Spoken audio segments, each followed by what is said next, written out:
आज आप सुनेंगे सोमवार की शिव व्रत कथा। जिस समय सबतर केवल अंधकार ही अंधकार था, ना सूर्य दिखाई देता था और ना चंद्रमा, ग्रहण नक्षत्र का कहीं पता नहीं था, ना दिन होता था ना रात, पृथ्वी जल और बाहु के भी साता नहीं थी। उस समय एक मात्रा शर्त ब्रह्मा और सदाशिव की ही साता विद्यमान थी, जो अनादि और चिंता में कहीं जाती है। उन्हीं की भगवान सदाशिव को वेद पुराण और उपनिषद और संत महात्मा आदि ईश्वर और सबर लोक परमेश्वर कहते हैं। एक बार भगवान शिव के मन में दृष्टि रचने की इच्छा हुई। उन्होंने सोचा कि मैं एक से अनेक हो जाऊं। यह विचार आते ही सबसे पहले परमेश्वर शिव ने अपनी पराशक्ति अंबिका को प्रकट किया और उनसे कहा कि हमें दृष्टि के लिए किसी दूसरे पुरुष का सृजन करना चाहिए, जिसके कंधे पर सृष्टि संचालन का महान भार रखकर हम आनंद पूर्वक विचार कर सके। ऐसा निश्चय करके शक्ति सहित परमेश्वर शिव ने अपने बाएं अंग के 10वें भाग पर अमृत मल दिया। वहाँ से तत्काल एक दिव्या पुरुष प्रकट हुआ। उसका सौंदर्य अतुलनीय था। उसमें 4वें गुण की प्रधानता थी। वो परम शांत और अथाह सागर की तरह गंभीर था। रेशमी पीतांबर से उसके अंग की शोभा दोगुनित हो रही थी। उसके चारों हाथों में शंख चक्र गदा और परदुम सुशोभित थे। उस दिव्या पुरुष ने भगवान शिव को प्रणाम करके कहा कि भगवान, मेरा नाम निश्चित कीजिए और काम बताइए। उसकी बात सुनकर भगवान शंकर ने मुस्कुरा कर कहा, बस्त व्यापक होने के कारण तुम्हारा नाम विष्णु होगा। सृष्टि का पालन करना तुम्हारा कार्य होगा।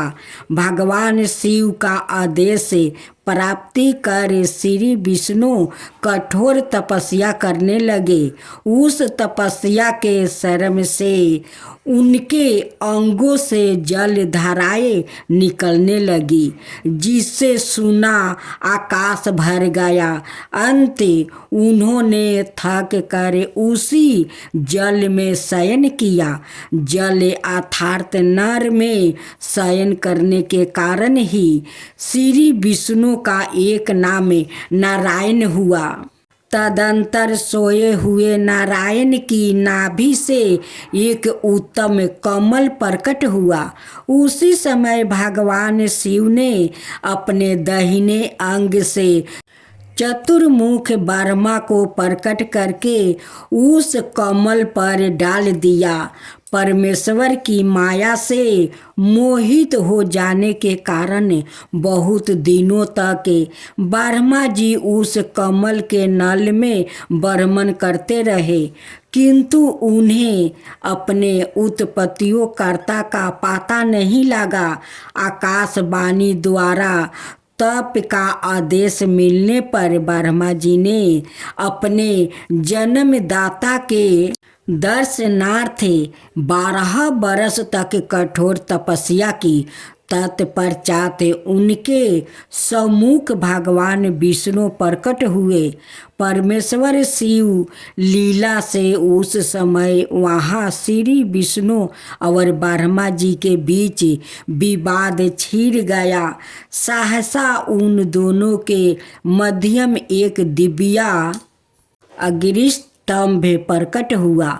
बहुत प्रयास के बाद भी ब्रह्मा और विष्णु उस अगस्त तंभ के आदि अंत का पता नहीं लगा सके। अत थक कर भगवान विष्णु ने प्रार्थना किया कि महाप्रभु, हम आपके स्वरूप को नहीं जानते, आप जो कोई भी हो हमें दर्शन दीजिए।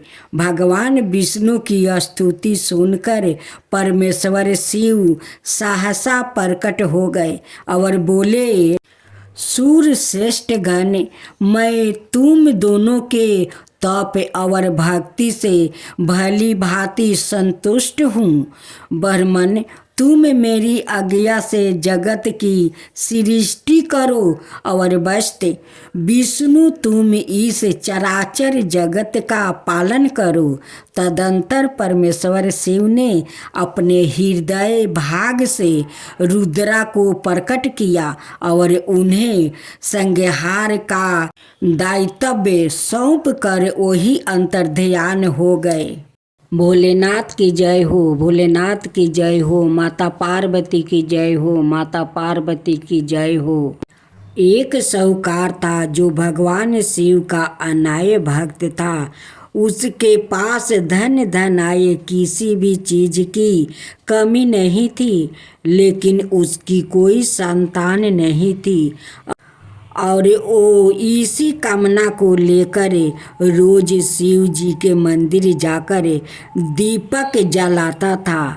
उसके इस भक्ति भाव को देखकर एक दिन माता पार्वती ने शिव जी से कहा कि प्रभु, यह साहूकार आपका अनय भक्त है, इसको किसी बात का कष्ट है तो आपको उसे अवश्य दूर करना चाहिए।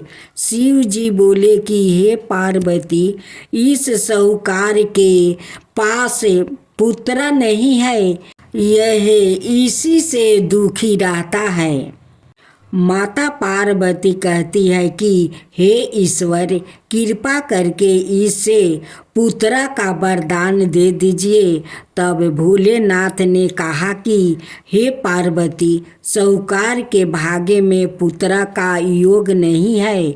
ऐसे में अगर इसे पुत्र प्राप्ति का वरदान मिल भी गया तो वो केवल 12 बरस की आयु तक ही जीवित रहेगा।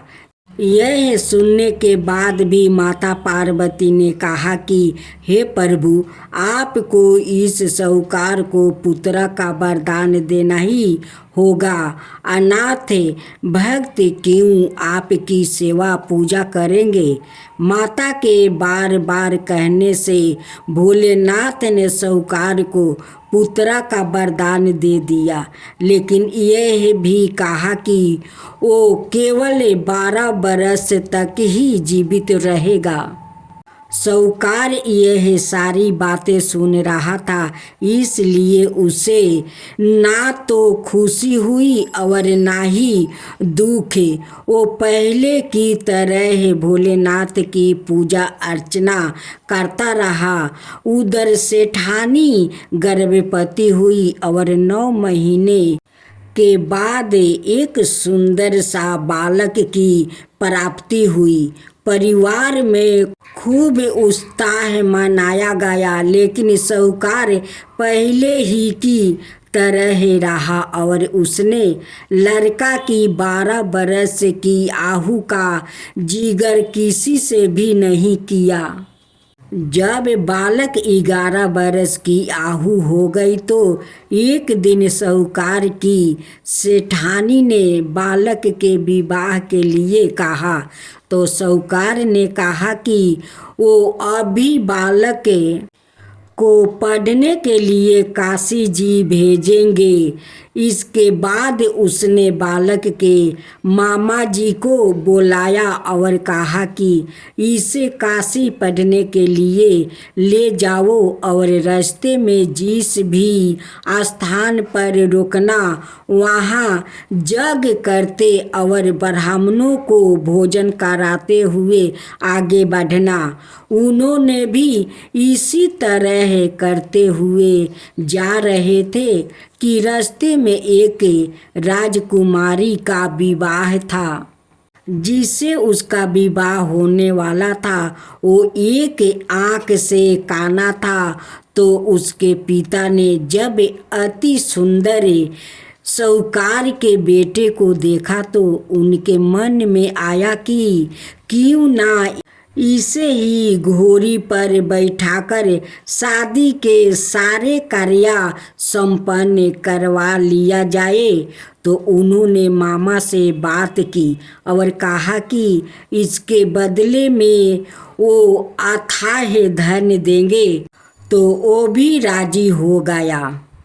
इसके बाद साहूकार का बेटा विवाह की वेदी पर बैठा और जब विवाह कार्य संपन्न हो गया तो जाने से पहले उसने राजकुमारी की चदरी के पल्लू पर लिखा कि तेरा विवाह तो मेरे साथ हुआ, लेकिन जिस राजकुमार के साथ भेजेंगे वो तो एक आँख का काना है। इसके बाद वो अपने मामा के साथ काशी के लिए चल गया। उधर जब राजकुमारी ने अपनी चुनरी पर यह लिखा हुआ पाया तो उसने राजकुमार के साथ जाने से मना कर दिया। तो राजा ने भी अपनी पुत्री को बारात के साथ विदा नहीं किया। बारात वापस लौट गई। उधर मामा और भांजे काशी पहुंच गए थे।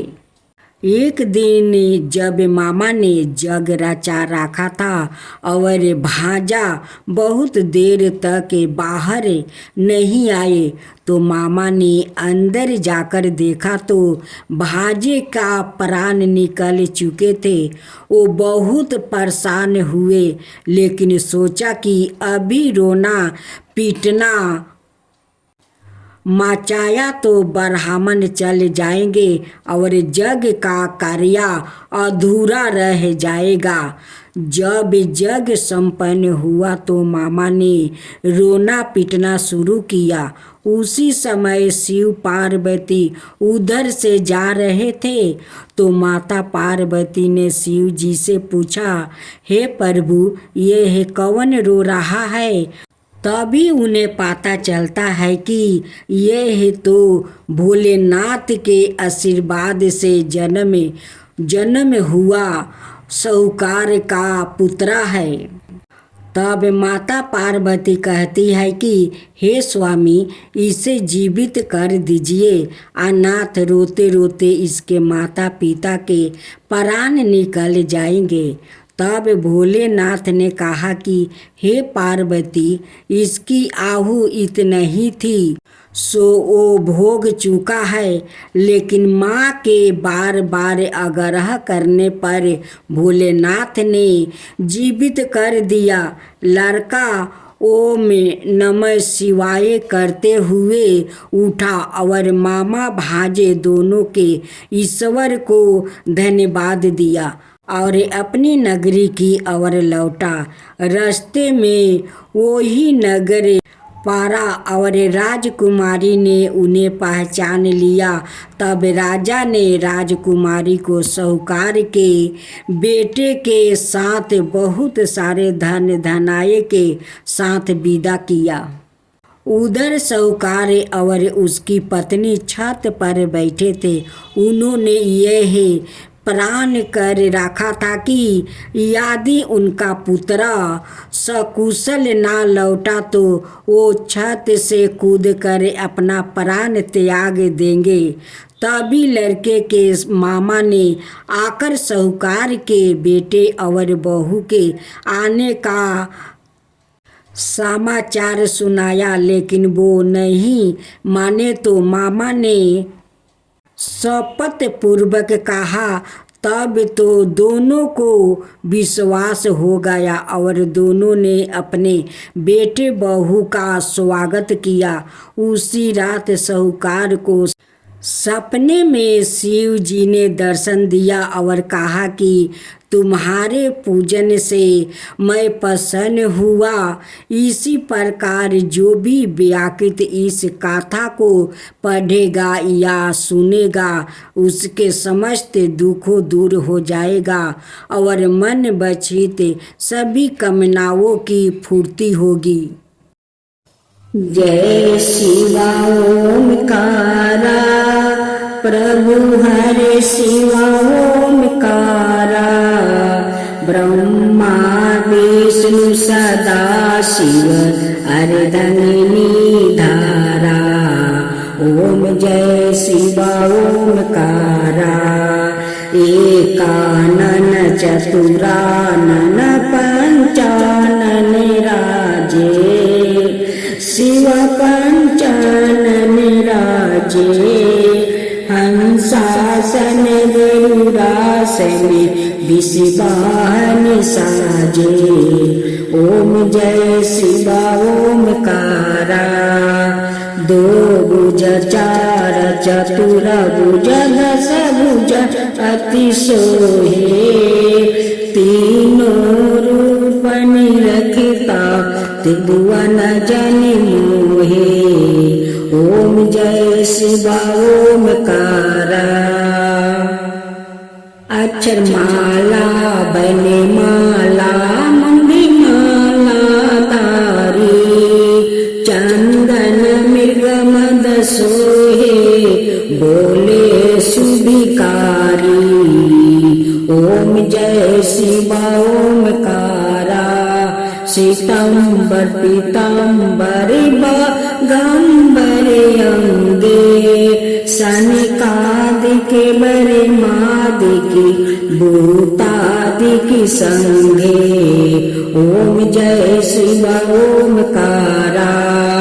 करिके मध्यम कमंडल चक्र त्रिशूल धरता। जग करता जग भरता जग पालन करता। ओम जय शिवा ओमकारा। ब्रह्मा विष्णु सदा शिव जानते अविवेका। प्राण बचर के मध्यम यह तीनों एका। ओम जय शिवा ओमकारा। तिरगुण शिव जी के आरती जो कोई नर गावे। शिवा जो कोई नर गावे। कहत शिवानंद स्वामी मन भजत शिवानंद स्वामी। मन वांछित फल पावे। ओम जय शिवा ओमकारा। जय शिवा ओमकारा।